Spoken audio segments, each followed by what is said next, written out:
Dans cette vidéo, je vais vous parler des quadrilatères. Les quadrilatères, ce sont les polygones, c'est-à-dire les formes planes en 2 dimensions qui ont 4 côtés. Ça s'entend dans le nom, on appelle ça un quadrilatère parce qu'il a 4 côtés. Comme je viens de vous le dire, un quadrilatère est une figure plane, donc qui est à plat, en 2 dimensions, dont tous les côtés sont droits. Il n'y a jamais de courbe. Et en effet, il y a bien 4 côtés. Donc à vous de compter les côtés de la figure plane que vous avez devant vous. S'il y en a 4, c'est un quadrilatère. Parmi les quadrilatères, certains ont des particularités. La première particularité à laquelle on va s'intéresser, ce sont les quadrilatères qui ont au moins une paire de côtés opposés parallèles. On va les appeler des trapèzes. Tous les quadrilatères que vous voyez sur l'image sont des trapèzes. Quand on parle de paires de côtés opposés, on parle des côtés qui sont l'un en face de l'autre dans la figure. Ce sont les côtés qui ne se touchent pas.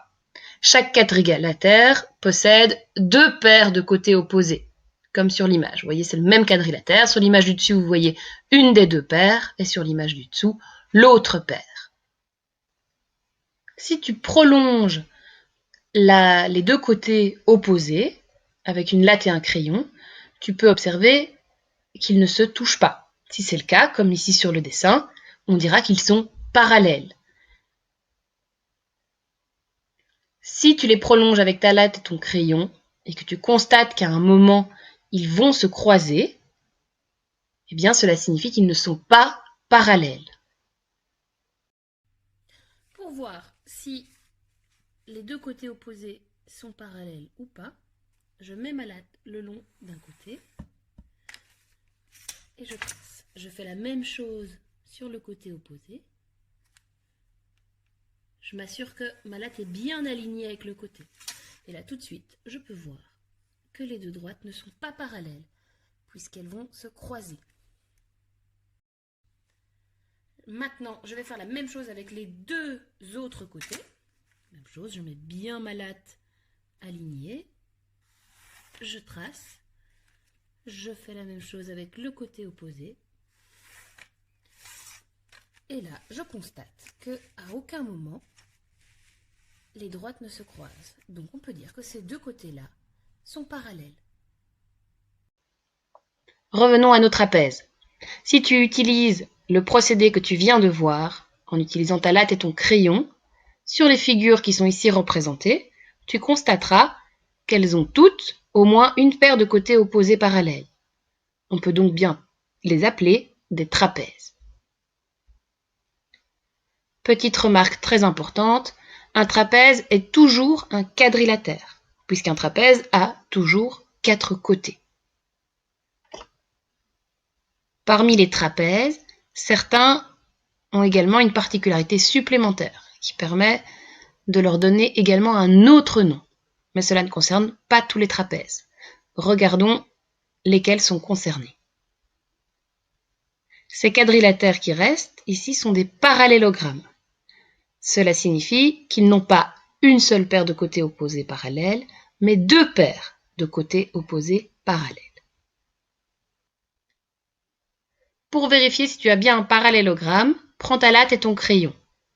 Et tu vas prolonger chaque paire de côtés opposés parallèles. Ici sur l'image, on constate que les côtés opposés qui sont en bleu ne se croiseront jamais, ils sont bien parallèles, et les côtés opposés qui sont en rouge ne se croiseront jamais.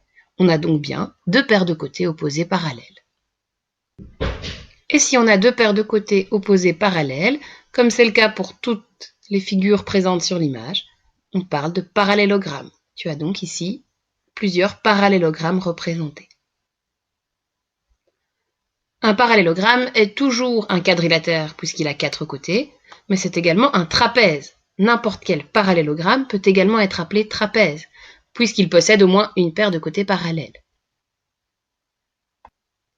Parmi les parallélogrammes, certains ont encore une particularité supplémentaire, ce qui va permettre de leur donner un autre nom.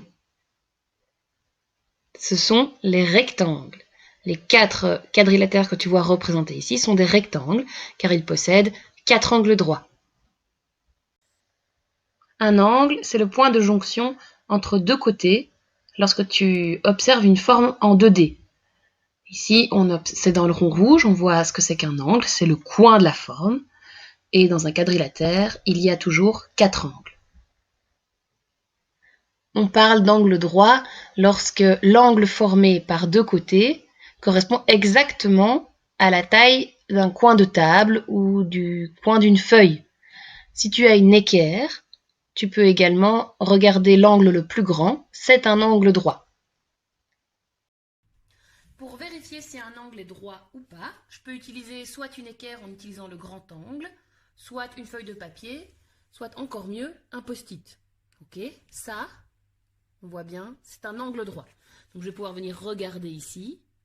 Ça s'aligne parfaitement avec les côtés. Donc on a déjà un angle droit. Je fais ça avec tous les angles pour vérifier si ce sont bien tous des angles droits. Je vais vérifier avec ce post-it, dont les angles sont droits, si j'ai des angles droits ou pas. Ici, je viens mettre le long du côté et je vois que l'angle est plus petit qu'un angle droit, ce n'est donc pas un angle droit. Même chose ici, je viens de mettre le long du côté et je vois bien que là, l'angle est plus grand qu'un angle droit. Pour savoir si une forme géométrique est un rectangle, il te suffit donc de vérifier que les 4 angles sont bien des angles droits. Utilise le procédé que nous venons de voir pour cela. Petite remarque, dans le mot rectangle, tu peux entendre le mot angle.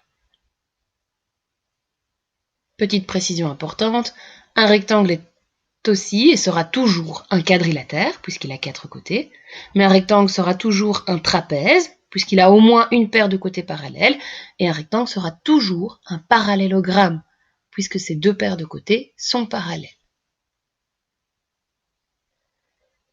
Revenons à nos parallélogrammes, car parmi les parallélogrammes, il y en a qui sont particuliers parce qu'ils possèdent 4 angles droits. Ce sont les rectangles, on vient de le voir, mais il y a également une autre sorte de parallélogramme particulier. Les losanges sont les quadrilatères qui ont 4 côtés de même longueur. Les 4 angles ne sont pas forcément droits. C'est la seule chose qui est importante pour désigner un losange, c'est de vérifier que les 4 côtés ont bien la même longueur. Pour vérifier ça, il te suffit de prendre ta latte et de mesurer chacun des côtés du quadrilatère. Si les 4 côtés sont de même longueur, tu as bien un losange. Attention à la précision lorsque tu mesures et place bien ton zéro au début du côté.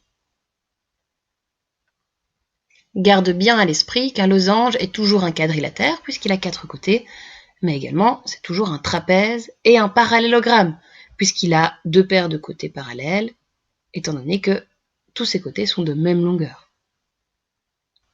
Le dernier quadrilatère qu'on va observer, c'est le carré. C'est le quadrilatère le plus régulier d'entre tous, puisqu'il possède à la fois 4 côtés de même longueur et 4 angles droits.